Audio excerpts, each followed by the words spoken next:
Bueno, doctor Jorge de Pombo Román, químico puro, químico farmacéuta, una amplia experiencia en la actividad de laboratorio y de química en la ciudad de Cartagena, en el país. ¿Cuántos años en este 2021? 81 años. 21 años de edad. De edad. Bueno, cumplido. Sí.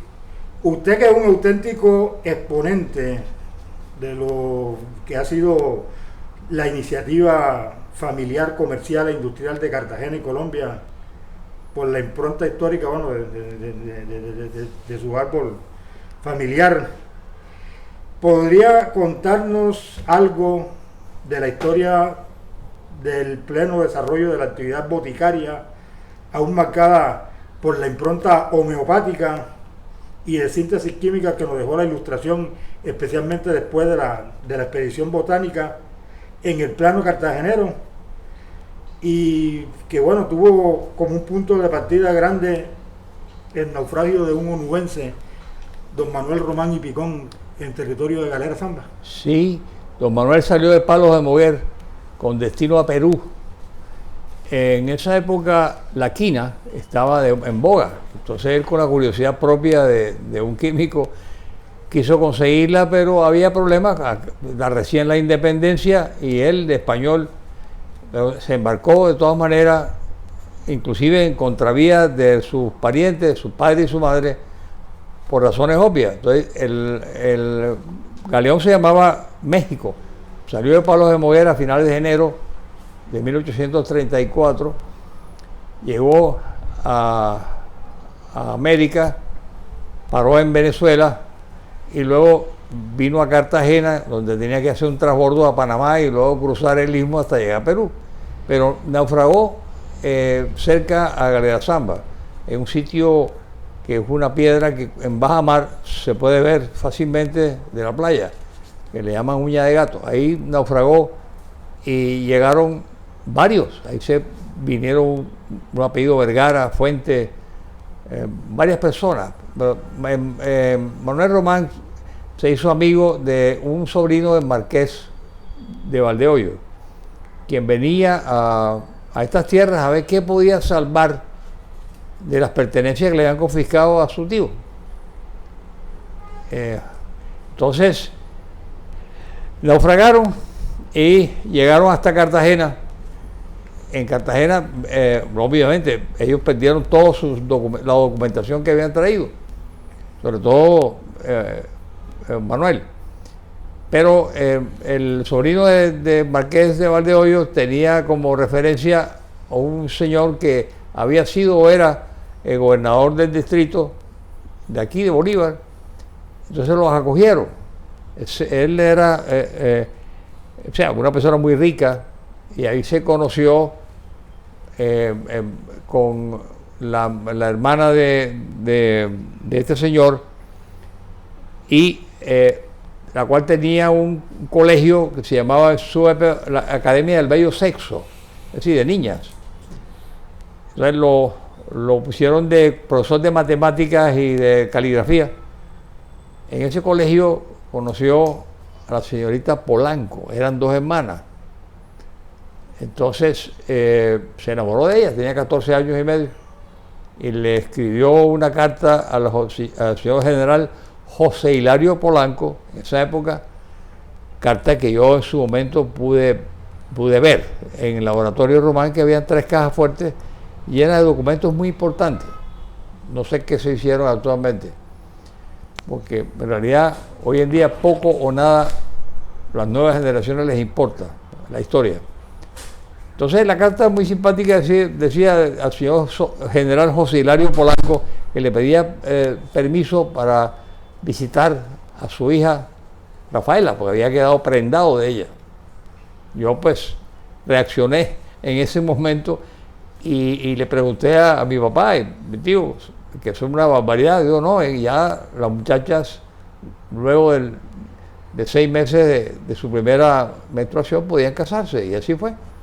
Ellos casaron el 12 de enero de 1835, o sea, tenía apenas 6 meses de haber llegado, y le alquilaron a una señora donde está hoy la calle Román, la pusieron precisamente a nombre de Manuel Román y Picón.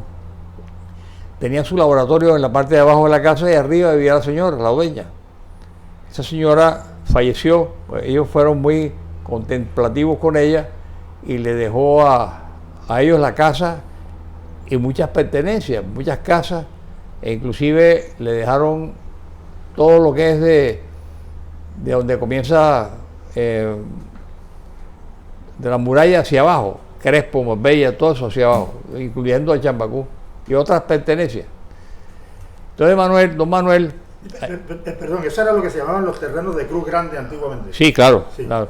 Inclusive había un terreno todavía más grande que quedaba, lo que era del bosque hacia Mamonal, todo eso era del viejo, ¿no? En esa época. La hacienda del bosque y después San Antonio de Mamonal. Todo eso era de él.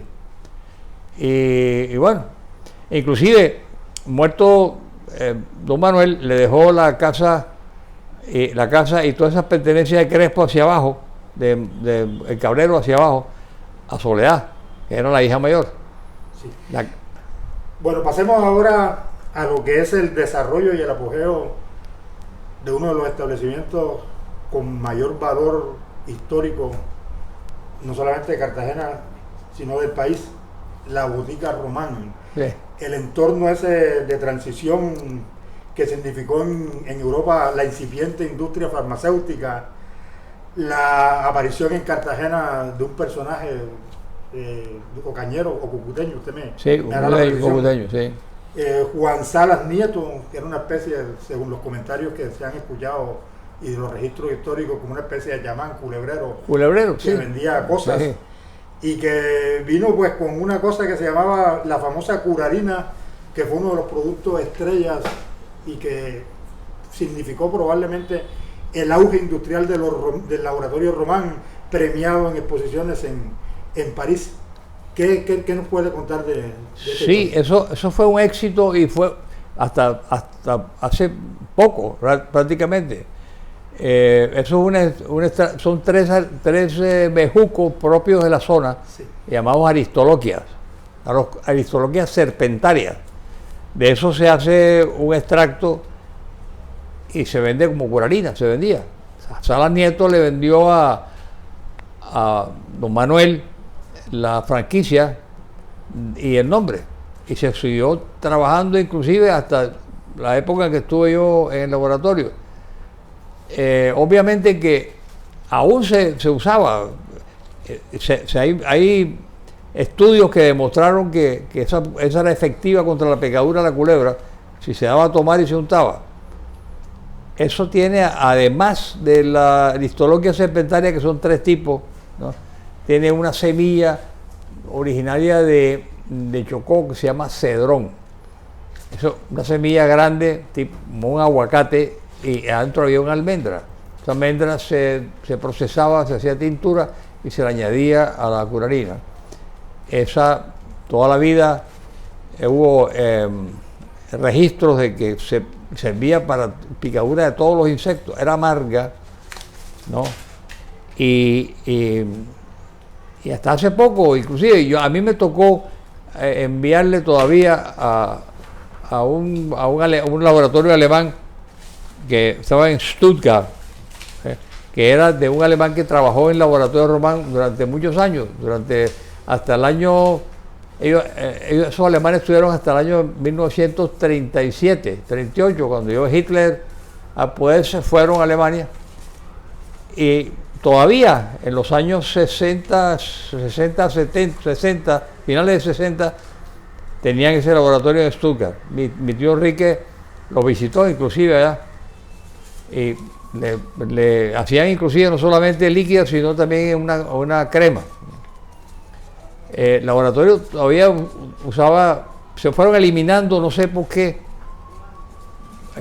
porque había productos muy buenos, el jarabe de Román, por ejemplo, que es un expectorante excelente, muchas cosas, pero se fueron eliminando por razones de, no sé, mi tío Enrique fue eliminando todo eso hasta que se eliminó la curarina. Es más, se vende en forma pirata, digo yo, inclusive yo la he visto en Barranquilla.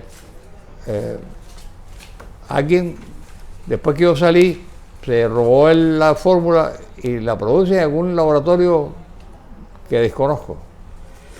Bueno, don Jorge, vamos a hacer un paréntesis y vamos a tratar de concentrarnos en lo que es el nacimiento de la revolución industrial en Cartagena. Boza Erazo, en su libro La Cartagena Independiente, lo pone en manos de Armando Jaspe, con una procesadora muy artesanal de productos de Carey, pero sitúa seguidamente en segundo lugar a Ricardo Román, que tuvo mucha influencia francesa por el tiempo que estuvo allá, con una fábrica de jabones, Ricardo Román Polanco, y a Carlos Román Polanco como creador de la primera fábrica de gaseosa hecha con una esencia de limón. ¿De eso qué podemos recordar? Bueno, todos los romanes, ¿no?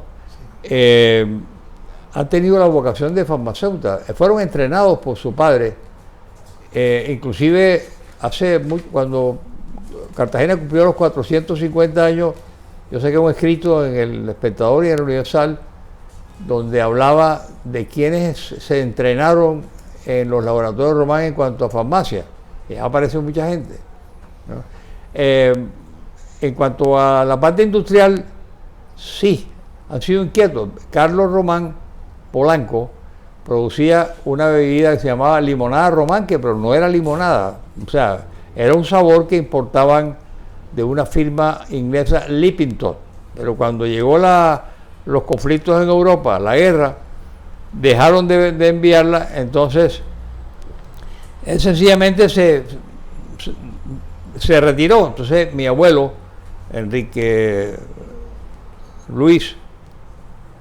Pío Román, ¿Del Castillo ese? del Castillo de las Piedras. Sí. Entonces tomó el mando de eso y él desarrolló junto a Luis Carrillo Cuadro, un viejo empleado que inclusive estuvo conmigo, entró a los 12 años y murió a 98 años.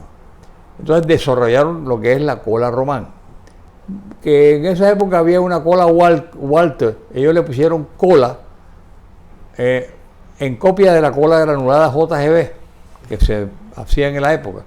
No registraron el nombre de cola como bebida gaseosa con K y quedó genérico. Pero así fue la historia. Carlos Román dejó el negocio y esto mi abuelo lo tomó, pero cambió la formulación. Después en 1925 hicieron una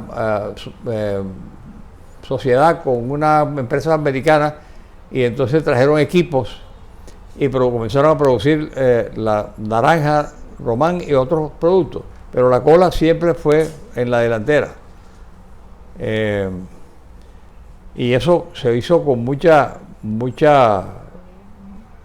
seguridad, mucho respeto. O sea, ahí no, en ese momento, la gaseosa lleva, yo recuerdo que cuando yo llegué de Estados Unidos, Román vendía cola, vendía 8.000 cajas diarias de cola. Por ejemplo, cuando Coca-Cola vendía 600, 800, 700. Coca-Cola era más bien un mezclador. Sí. Bueno, Jorge, hay varias versiones, unas orales, otras escritas en algunos textos sobre la fecha de nacimiento de la gaseosa Román. Primero la limonada y luego la cola. Se dice que fue en 1865, se dice que fue en 1874 y Boza Erazo lo pone un tiempo mucho más allá, en 1882. No. ¿A cuál de estas fechas podemos...? Con seguridad 1864. 64. Se inició Carlos Román Polanco, con la limonada. Y la cola, ya mi abuelo, 1912, ¿no? 13, poquito antes de la Primera Guerra Mundial. Bueno, las transformaciones de industria familiar, desde, si pudiéramos llamarlo así, el clúster ese de Manuel Román y Picón, hasta la transformación en 1875 de Román e Hijos, y bueno, posteriormente, entre comillas, el entrañamiento societario de varios miembros de la familia, como Ricardo y Carlos Román Polanco, este último, el verdadero precursor de la revolución industrial. ¿De eso qué nos puede contar? Sí, Ricardo, cada uno tenía un negocio diferente, pero siempre relacionado con la química o los procesos, o farmacia. O sea, porque su padre entrenó a todos, ¿no?, en eso, inclusive generacionalmente a mi abuelo, ¿no?, todos. Y en este momento, Catalina Surek Román y yo somos los sextos descendientes como químicos de la familia. Catalina se dedicó a la perfumería y no está en el país, y yo pues a los sabores. Bueno, tengo un amigo Román, que me reservo el nombre, que siempre habla de los Román ricos y los Román pobres, y dice que él, a pesar de ser descendiente de Carlos Román Polanco, nunca ha tenido una tapita de cola Román en los bolsillos. ¿A qué podemos atribuir este fenómeno de unos Román muy ricos y otros, pues bueno, no es la inopia, pero sin tantos atributos económicos como el de la historia que le acabo de contar? Bueno, en un principio, o sea, los hermanos o hijos de Manuel Román, sí, han sido un poco disolutos, parranderos y consecuentemente mujeriegos, ¿no? Y se dedicaban a los negocios, pero no se interesaban en ellos ni los mantenían, ¿no? Tenían muy buenas ideas. Mi abuelo Enrique fue el que le puso fin a la cosa, y él se dedicó permanentemente al asunto de la cola y a los farmacéuticos, que ya desaparecieron hace unos años. Ya las nuevas generaciones, las que me precedieron a mí, pues no poco o nada le interesa de pronto ni el apellido, ¿no? Sí. Bueno, acaba el siglo XIX, llega un nuevo siglo con unos aires, pues bueno, bastante esperanzadores para el país. Las guerras, con la última de los 1000 días, acaban. Las condiciones de aclimatamiento de la paz en el gobierno de Rafael Reyes pues se consolidan, a pesar del dolor que le causó al país la separación de Panamá, y empieza un proceso de promoción industrial que auspicia el general Rafael Reyes. Se crean emporios comerciales, el packing house, el ingenio de Sincerín, muchísimas otras cosas que tuvieron gran renombre. Se afianzan otras, de las Priellas, Bisbal. ¿Qué pasa en ese periodo con Román? Román siguió con fue abandonando poco a poco la parte farmacéutica. Mi tío Enrique era farmacéutico de la Universidad de Southern California. Hombre muy inteligente, muy capaz, ¿no? Pero de pronto dijo que ya la parte de la farmacia, como decían, como curarina, eso iba pasando de moda, y entraron nuevas en medicina. Y fue abandonando eso lentamente, hasta que se dedicó única y exclusivamente a la parte de gaseosa, ¿no? Bueno, segunda mitad y finales de la década de los 30, se encuentra uno en las publicaciones, en los periódicos, en las revistas de la época, un catálogo de fármacos producidos por Román, de 40 o 50 productos además muy novedosos. Habían remedios para el dengue, remedios para otras cosas. De un momento a otro desaparecen, y justamente desaparecen con la llegada de su tío Enrique Luis Román Vélez, que venía justamente de graduarse de California. Sí, claro. ¿Cree usted que esto fue una decisión infortunada, que acabó con ese auge de laboratorio que tenía Román? Sí, yo pienso que sí. El laboratorio habían químicos italianos y químicos alemanes. Uno de ellos fue Jordanengo, que inclusive dejó familia aquí, el doctor Ruber, que me tocó a mí cuando entré al laboratorio todavía enviarle el extracto de curarina, o sea, en polvo, a Alemania, y él hacía o lo hizo, continuó con la curarina en Alemania, no solamente líquida, sino en ungüento. Jordanengo, no sé, se regresaron para Italia, todos se fueron para el Tercer Reich, a Alemania. Entonces quedó el laboratorio huérfano prácticamente. Yo Enrique sí siguió, pero se interesó más en la gaseosa que en los farmacéuticos, en la parte farmacéutica. Bueno, se estrena una época, en ese momento, usted lo ha dicho, la gaseosa, creo que era Orange Crush. Orange Crush, sí.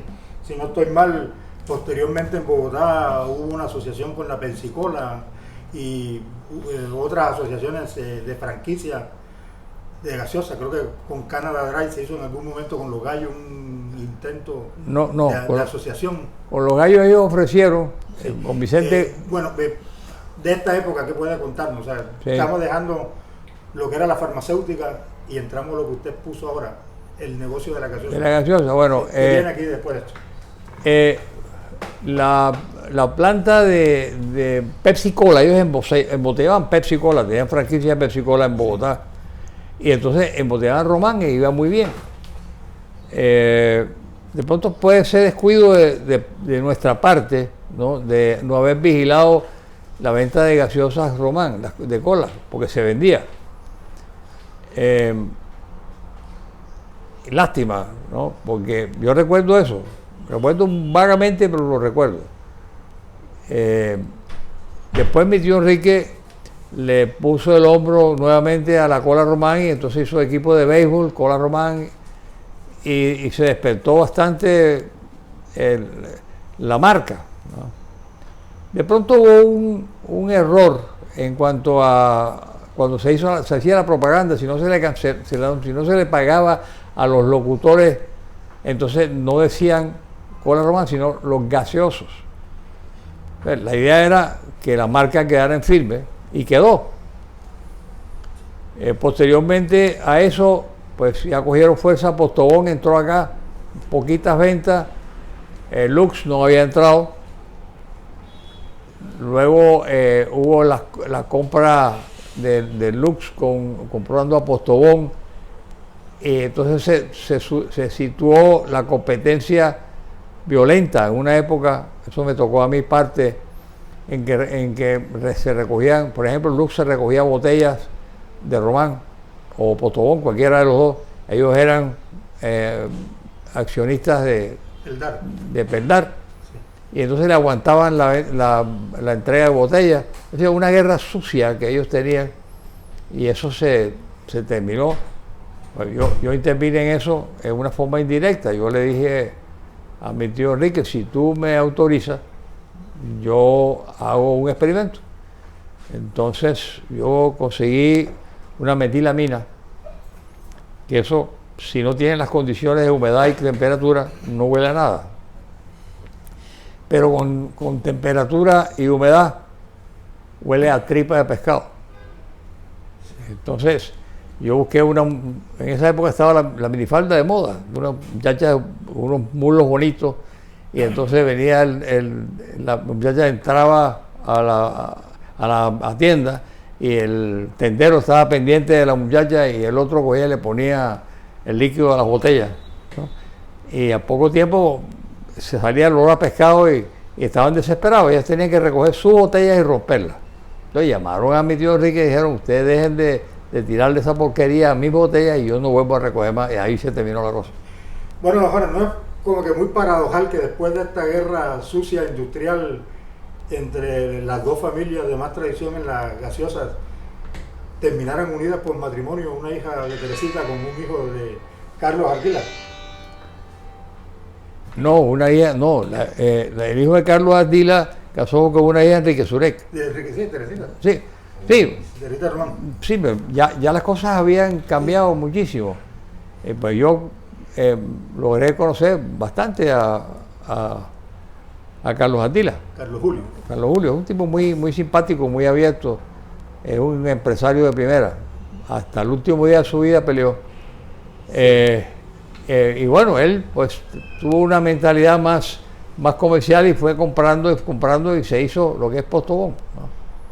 Sí. Bueno, mucha gente en el ámbito industrial y económico de Cartagena calificaron que también fue otro error de Román haber cerrado la embotelladora de Bogotá cuando era una de las más grandes del país, vendía incluso más que la de Cartagena, y el negocio que tenían de envasar también la Pensacola. ¿Usted qué opina de eso? Bueno, yo sí entiendo que eso fue un error garrafal. Sí. Es decir, los motivos no lo sé. Es posible que hubiese un disgusto, una pelea, no sé. Eso sí, no sé, pero sí fue un error garrafal. Yo no estaba por aquí en estos momentos. O si lo estaba muy muchacho, ¿no? O sea, el mercado se dejó. Aquí, por ejemplo, en Cartagena, en los años 70, más o menos se vendían 8.000 cajas diarias, cuando eran cajas de 24 botellas que venían de 9 onzas en cajitas de madera. Bueno, desperdiciando oportunidades como de un ex empleado de la Román que se fue para Montería y montó una embotelladora muy próspera, sí, para la Sabana y para Montería. ¿Cómo después de desperdiciar esto termina Román fusionándose con alguien con menos presencia en el mercado como era la industrial de gaseosas en Indega? Sí, eso nosotros, o sea, mi tío Enrique, con mucho atino, trajo de Estados Unidos de una compañía que es especializada, o sea, International Executive Services, que son retirados de varias especialidades y prestaban servicios jubilados. Entonces, la empresa, pues, lo que no le daba dinero, sino le daba sus gastos, cubría sus gastos y pagaba todas las cosas aquí. Vinieron varios, entre ellos parte para entrenarme, para seguir entrenándome. Uno de ellos que llegó ya a finales, ya antes de la fusión, vino y expuso esto. Hay tres formas que ustedes pueden salir adelante. O venden activos improductivos y los meten en la fábrica, o sea, amplían la planta, amplían camiones, amplían todo, ¿no? O hacen una sociedad con otras personas, o se hacen un contrato de una fusión con alguien que sea tan pequeño como ustedes, ¿no? Que era Coca-Cola. Sí. Pequeño era Coca-Cola. Coca-Cola vendía en ese momento 600, 700 cajas de Coca-Cola en el mejor de sus días, y Román vendía 8.000 cajas, así de sencillo. Entonces, bueno, eso fue un error, sí, al cabo del tiempo, porque ellos, Coca-Cola le hacía mucha propaganda a su producto y regalaba muchas cosas, y no hacía Román. Entonces fueron cambiando el mercado y se tenía noticia que llegaba en un almacén, una tienda, decía el hombre le decía: déjeme 20 cajas de cola. Y yo digo: te dejo 20 si me compras 10 de Coca-Cola. Entonces el tendero tenía que vender sus cajas, no se podía quedar con eso. Entonces fueron cambiando lentamente eso, ¿no? A tal punto que nosotros los cartageneros estamos tan aferrados al sabor de la cola que yo digo que nosotros, no hay nadie que aquí de Cartagena que no haya tomado tetero de cola con leche. Así es. Entonces, eso es un sabor que queda muy fijo. Sí. Hay que meterle el hombro, o sea, sí, y cuidar mucho la calidad, ¿no? Bueno, Jorge, después de eso que usted ha comentado de lo que eran los volúmenes de venta de Coca-Cola y de la cola Román, también la uva, la naranja y una gaseosa que era muy exquisita en esa época y en los tiempos anteriores a cuando se produce la fusión esta, la crema de soda, sí, que tuvo un gran mercado en la ciudad. La gente en ese tiempo y siempre en la historia de la economía cartagenera se ha criticado como un desatino de las personas que intervinieron en el negocio de la valoración que se hizo de los activos, de la valoración que se hizo de la presencia en el mercado que en ese momento había de la cola Román, y que terminó en un desequilibrio de minoría en la composición societaria de eso, 49 contra 51%. Sí, ¿Qué puede decirnos de esto? Sí, 49 contra 51, sí. Bueno, eso fue un principio, pero luego de eso, Sí. eso estaba más bien la falta de control de nosotros, de Román, del laboratorio, internamente con Coca-Cola, porque los gerentes de planta, por ejemplo, que eran de Coca-Cola, no eran de nosotros, entonces aceptaban, venían, no hagan la campaña de que si el que más venda Coca-Cola se gana un televisor o un pasaje a San Andrés. Entonces la gente obviamente se metía la Coca-Cola por los ojos al que sea, ¿no? Y eso dañó enormemente la marca. Y eso ni siquiera es culpa de Coca-Cola. Ellos fueron todos vendedores agresivos. Solo los que estaban de representantes de nosotros con mando directo, porque no se dieron cuenta de eso, no les dio la gana o no les importó, ¿no? Puede pasar. Bueno, social y económicamente se comentó siempre, casi siempre, por lo menos desde los años 50 para acá, las desavenencias internas en la familia Román, especialmente la rama de Enrique Luis Román Vélez y su esposa, y pues cierta división que hubo en el seno familiar. ¿Qué tanto influyó esto para algunas decisiones que no fueron pues muy afortunadas en el mantenimiento de la empresa? Eso te voy a dar una somera explicación, porque eso pertenece al acervo familiar, Sí. que normalmente uno no dice quién fue o no señala, Sí. por razones de seguridad personal. O sea, la gente que... Eso es mucho problema, pero sí es cierto, ¿no? Hubo una implosión dentro de la familia por personas exógenas a la misma, relacionadas con los miembros, los socios, pero exógenas a la familia, presionando. O sea, llegó un momento que se asfixió y hubo problemas. Y más que todo,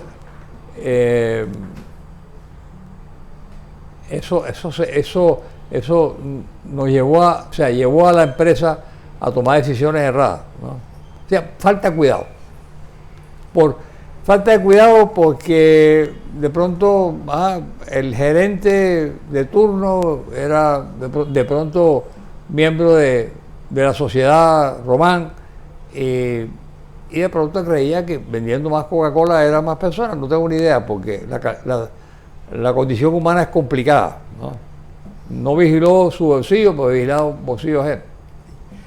Algunas personas que conocen de la historia industrial de la ciudad de Cartagena dicen que ese momento que se vivió en 1938 con el cambio de rumbo de Industria Román, cuando se desechan todos esos productos farmacéuticos que eran en su mayoría líderes en el mercado, se repitió en 1972, a partir de 1972, con la llegada de otro miembro de la familia Román, hijo del Román ese del 38, Enrique Luis Román Becerra, y que se creó una situación pues aún más conflictiva de la que se vivía, ya no solamente en el plano familiar, sino en el plano empresarial.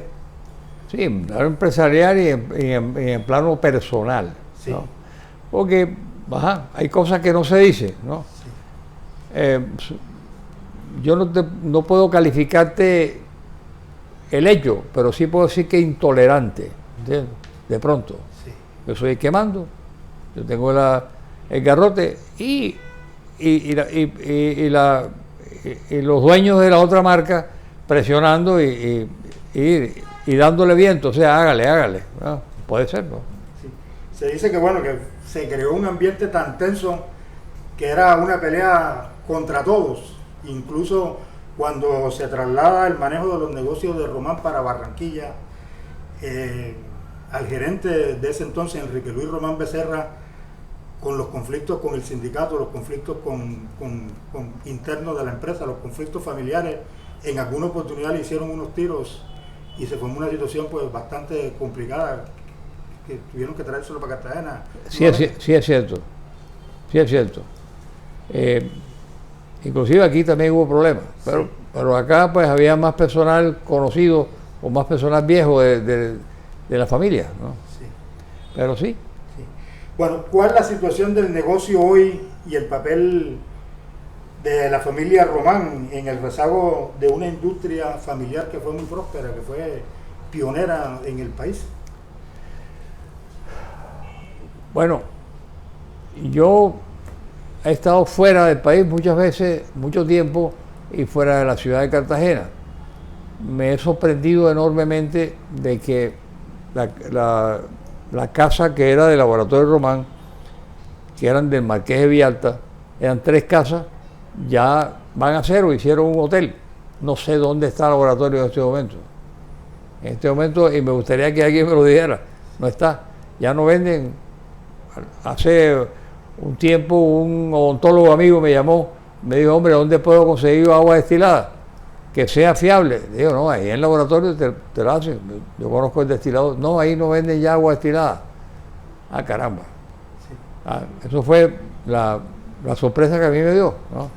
Bueno, como con eso último que acaba de decir usted, que de una empresa casera como empieza con Román y Picón, después de un ciclo de prosperidad, de expansión, hubiera terminado en el punto de partida años después y hoy bueno, está acabada. Se cumple el adagio que se dice que las fortunas o los negocios no llegan a la tercera generación.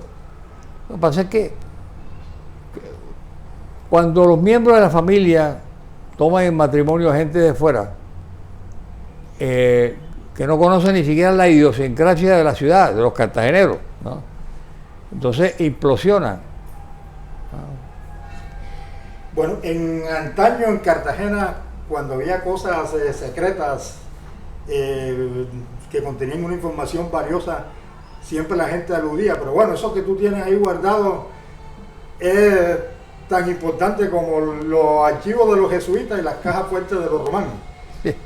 Cuando la gente hablaba de las cajas fuertes de los romanos, ¿a qué se refería? Usted habló ahora hace un rato sobre eso. Sí, no, es que, bueno, mi abuelo, mi familia, la familia en general, guardó muchas cosas, digamos, en las cajas. Hay 3 cajas fuertes grandes y en una de las cajas había, no un pañuelo, parece un poquito más grande que un pañuelo en lino holán, tejido por unas monjas de aquí de Torice, que estaban antes en Torice, que eran de clausura.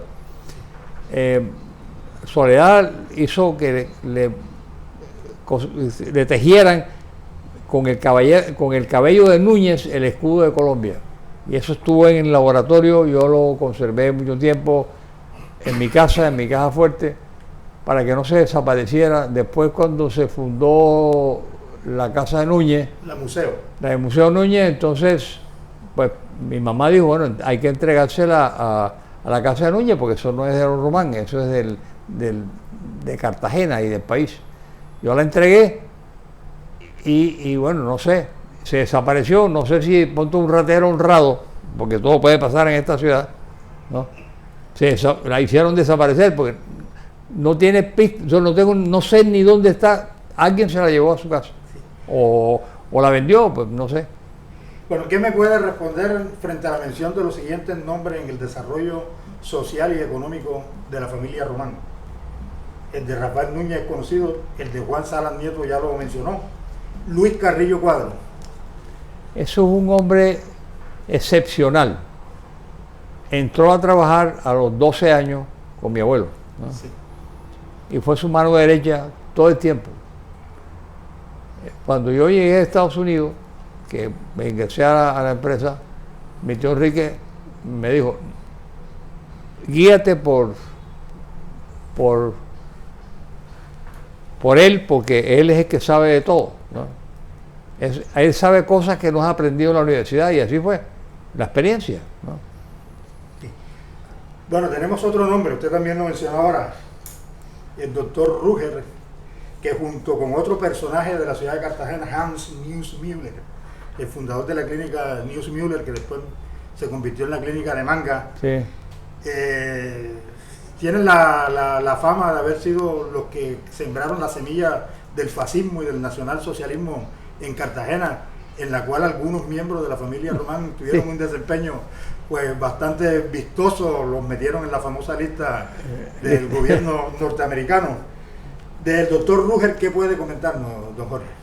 Bueno, ellos, bueno, yo no alcancé eso, no, yo nací en el 40, Sí. pero sí sé por referencia de mi papá, de todos, ¿no? que eran partidarios de nacionalsocialistas. Sí. Pues sobre todo mi tío Enrique, mi tío Rafael, de Alemania, todo. O sea, entonces, pero en una forma exagerada. Llegaron a hacerle mi tío Enrique, a la señal de fascista con el brazo elevado cuando veían a alguna persona que era proamericana. Entonces eso les acarreó ponerlo en lista negra. Lista negra que no quebraron al laboratorio por Ángel Núñez Martínez. Ángel Núñez Martínez, que tenía la planta de casa de por medio, pero los patios eran colindantes. Licorera colombiana. Licorera colombiana. Sí. Que mi abuelo me decía, quiero hacerle saber a usted que si algún día uno de ellos necesite de ustedes, con los ojos cerrados acuda a ayudarlo enseguida, ¿no? Entonces, yo inclusive me tocó hacerlo, porque Ángel Núñez traía las materias primas para él y la pasaba por el patio para Román. Entonces ahí por eso podían hacerse los concentrados de gaseosa. Años después, el hijo, que era profesor de química en la universidad, muy amigo mío, y inclusive yo trabajé con él en el asunto de la universidad. Una vez estaba necesitando urgentemente unos 800 litros de alcohol y yo dije, sí, bien. Entonces yo los tenía porque los usaba obviamente para curarina, ¿no? Me lo vendían por licencia. Entonces yo me arriesgué porque yo no estaba utilizando ese alcohol para hacer ron ni mucho menos, sino para ayudar a un amigo. Entonces, en la luz del día, los tambores fueron directamente a Ángel Núñez Martínez, ¿no? Entonces luego los repuse comprándolo a la industria licorera. Bueno, resulta muy paradojal en la historia social de formación académica, profesional, Sí. de la ciudad, el hecho de que, por ejemplo, los Román Vélez, Quiqueman, estudió en Estados Unidos, pero viene Sí. con su nacionalsocialismo muy extremo. Se comentó que en alguna vez en el Club Popa descolgó un cuadro del presidente Roosevelt, hizo un acto bastante... Lo descolgó y se orinó. Sí. Eso fue obviamente el punto final para que lo pusieran en lista negra, ¿no? Sí. Bueno, eso es... Sí. Bueno, otros nombres. Víctor Anaya Puente, que resultó ser un empresario de la industria de la gaseosa muy exitoso en Montería, fue trabajador del laboratorio Román de donde lo sacaron. Sí. ¿Qué nos puede contar de él? Un gran hombre, yo lo quise mucho, un hombre bueno, ¿no? Un hombre bueno como persona.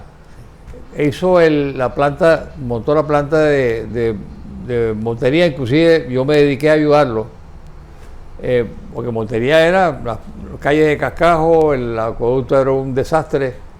Entonces yo le hice un tratamiento de agua para la planta. Y yo siempre que yo cogía el pretexto que me iba un poquito antes del fin de semana, para entonces yo ir a Montería y después los fines de semana me iba con él a Coeña, ¿no? Con otro español, de sentido contrario, republicano, enemigo de Núñez, también muy allegado a la familia Román. Sí. Un laboratorio, trataron con él en algún momento de reinventar el tema farmacéutico en el laboratorio Román. ¿Qué nos puede contar de él personal y empresarialmente? Un español. No. Sí. Antonio Franco. Ah, Antonio Franco, sí. Bueno, él manejó, pues digo, yo puedo decirte vagamente, ¿no? Sí. Porque él manejó unos productos que Román tenía de franquicia de Arbor. Productos ya, o sea, mandaban las medicinas, los productos, los antitusivos, esas cosas las mandaban en tambores y aquí se envasaba. ¿Laboratorio Armour de dónde era? A Estados Americanos. Americanos. Después se abandonó eso y no se botó una cantidad de cosas de esas en el laboratorio. ¿Por qué? Sí. Los hermanos Alba de la gaseosa Kiss, ¿qué puede contarnos? Eso fueron unos buena vida, ¿no? Sí. Oye, ellos, hasta donde yo tengo noticias y lo sé, llegaban hasta cierta hora y se metían sus tragos y así, suspendían, digamos, a las 2, 3 de la tarde y ahí comenzaba a beber, ¿no? Bueno, el contador que tuvo a su cargo la valoración de los activos de Román cuando la fusión con Indega, Alfonso Anaya Pitatúa, muy de la entraña de los Román. Sí, claro. Ellos fueron gente, sí, gente muy de confianza. Sí. Alberto Staton, de Indega. Sí, Albert Staton. Staton, sí. Sí. Ese era el dueño. Sí. O sea, cuando vino este señor economista que yo lo acompañé a todas partes, inclusive me comentó una vez que por qué se vendía bastante cola y en las heladerías no vendían cola así, ¿no? Digo, porque la gente hacían pausas en las tiendas, tomaban su cola y seguían caminando, ¿no? En cambio en las heladerías, pues el producto de ellos era donde le sacaban más dinero.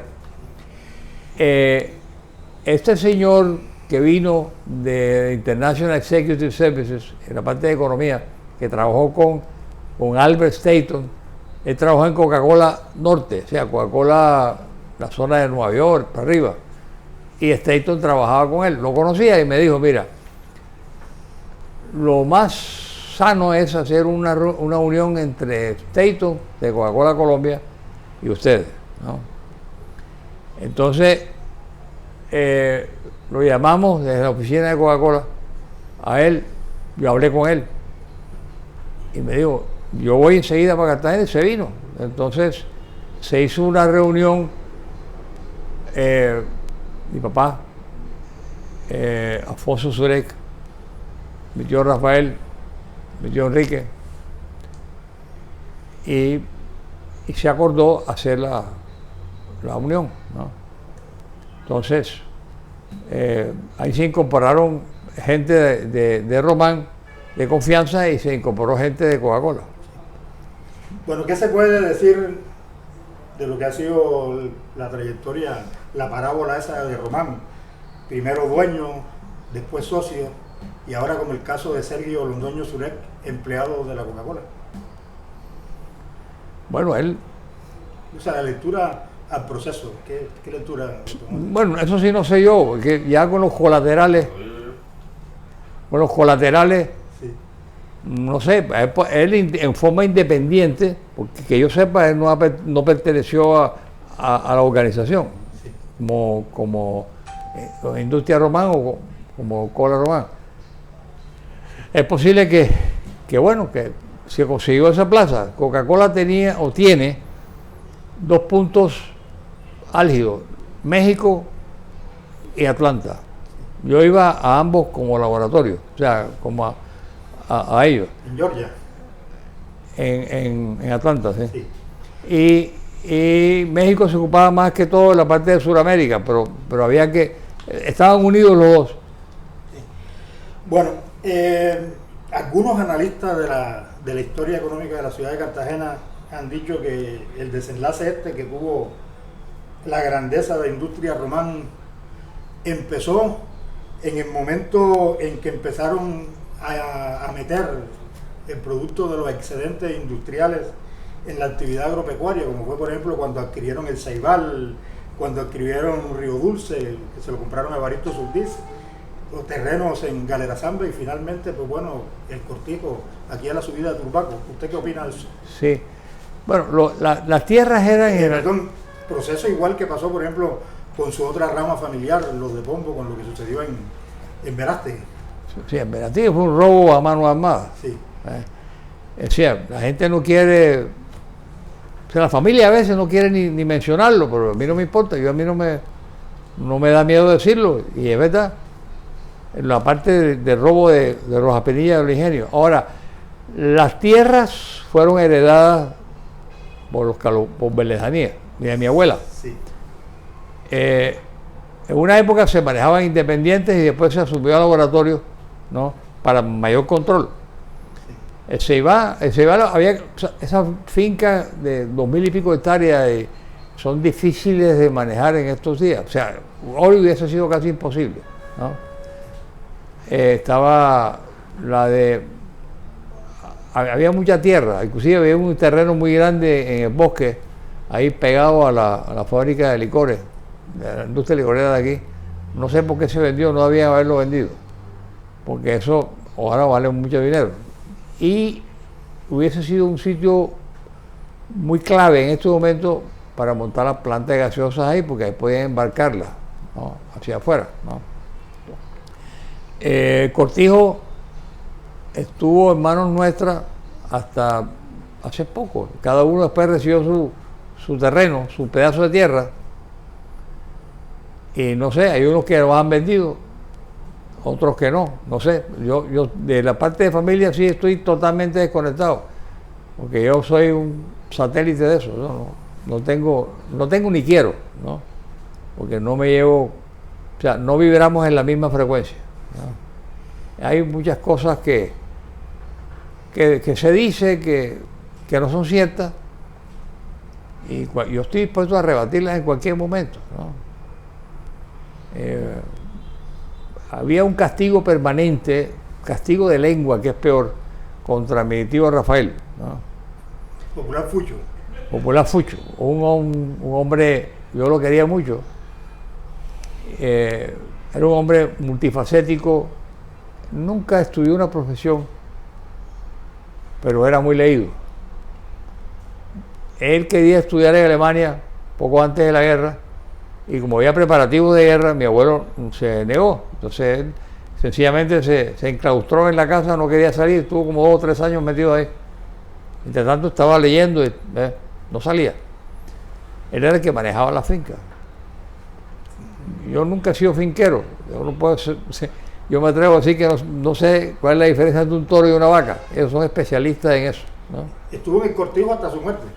Sí, claro, ¿no? Se daban las partidas de dinero necesarias para eso, ¿no? Sí. Pero la parte administrativa es a lo que me refiero. Hay gente que, como mi tío Rafael, veía un novillo y decía, tiene tantos kilos, vale tanto. No tenía ni idea, ¿no? Eso se aprende con los años.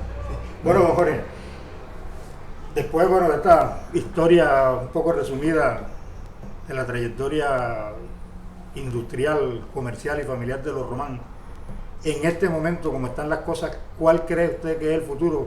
¿Se puede decir que todavía existe Román como una familia unificada en torno a negocios, en torno a ideales? Existe, sí, pero no te puedo decir que no, porque existen, sí, ¿no? La unidad no existe, ¿no? Porque, como digo, cuando implosiona hay problemas, ¿no? No sé ahora cómo se llevan unos a otros, ¿no? Son islas diferentes, ¿no? Por eso es que no se ha podido hacer muchas cosas. Sí. Bueno, algo que usted quiera decir, algo que yo no le haya preguntado, que quiera anotar finalmente a esta charla. Yo tengo dolor de patria, ¿no? Porque inclusive veo, o me atrevo a decir, que con el sabor de cola han hecho lo que le da la gana, ¿no? Hace 2 años le escribí al presidente de Coca-Cola y le dije que con propiedad, yo fui quien preparó la fórmula durante muchos años, y la cola tiene otro sabor, ¿no? Porque la cola tiene muchos ingredientes y gran parte de los ingredientes son composiciones, ¿no? Tú no le puedes comprar a A o a B, por ejemplo, sabor a piña, porque son diferentes. Aunque son piñas, son diferentes. Entonces uno cuando se trata de un producto como cola, si se hace la sustitución hay que hacerla a largo plazo, 6 meses, 1 año. Yo en su momento la hice porque Colombia prohibió la cumarina, que se utilizaba como parte de una vainilla. Y entonces, sencillamente, no hay más importación de cumarina. Pero ya yo había hecho un ensayo con la dihidrocumarina. Entonces me preparé, yo tenía bastante, entonces hice una secuencia de 12 meses y le fui reemplazando lentamente hasta que ya dejé de usar la cumarina.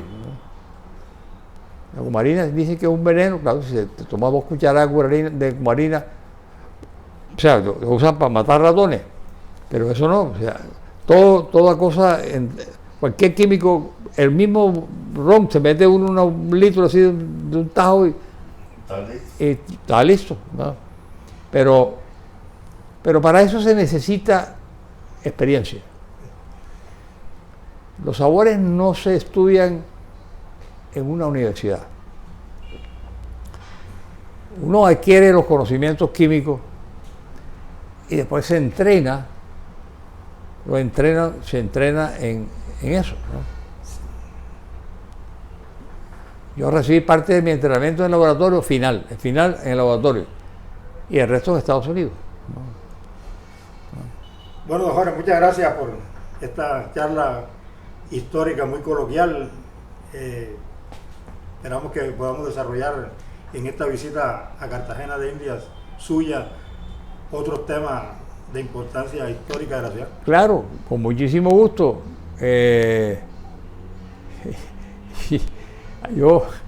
Yo amo mucho esta ciudad. Nací aquí, pasé muchos años por fuera, pero siempre la añoré, ¿no? Ahora acabo de pasar 1 año en Estados Unidos por razones diferentes. Cuando vine aquí y pude escuchar la canción del mar, ¿no? Y el olor del mar. El mar tiene olor y sabor. El rumor y el olor. El olor. Decía Ernest Hemingway que el mar sabe a ostras y huele a ostras. Y efluvio de mujer, por favor. ¿Ah? Efluvio de mujer también. Y efluvio de mujer. Claro que sí. Caladito, ¿sí o no? Sí, claro. Sí. Bueno, muchas gracias. Bueno, a ustedes, y estoy a su completa disposición cuando quieran.